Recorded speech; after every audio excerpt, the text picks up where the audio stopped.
তো আসসালামু আলাইকুম দর্শক ভাইরা, আমার মুরগিগুলো হাঁসগুলোর রহমতে ভালোই আছে। তো আমি এখন এদেরকে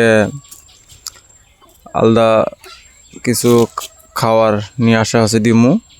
গম, কালাই, জোয়ার, চাউল এগুলো একসঙ্গে মিক্স করি খাবার দিমু ওদেরকে।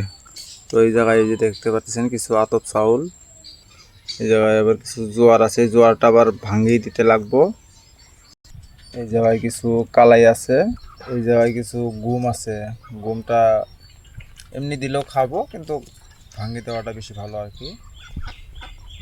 এই যে আমার মুরগিগুলো আল্লাহর রহমতে ভালোই বড় হয়েছে, বেশ সুন্দর বড় বড় হচ্ছে। এইটা পালের সর্দার বললেই চলে।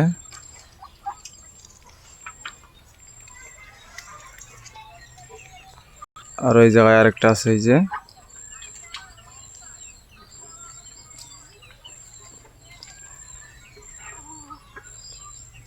এগুলো পাহাড়িয়া চড়াই, গারোপাড়া থেকে আমি নিয়ে আসি। দেখলেই বোঝা যায় নিঙ্গুর নাই, ফিসা নাই, পাহা পরে কম। এই যে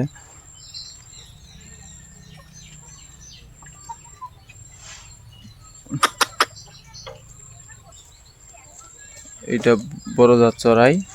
আর ওই মুরগিটা নিয়ে আসা হচ্ছে, ডিম পারলে তাড়াতাড়ি ফুটাবো। এইগুলো তো ছোটো ছোটো বাচ্চা, ডিম পারতে টাইম লাগবে।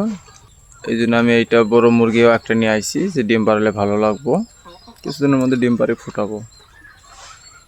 তো এই বলে আমি শেষ করলাম। আগামীতে কিছু নতুন ভিডিও দেওয়ার চেষ্টা রাখবো। খুদা হাফেজ।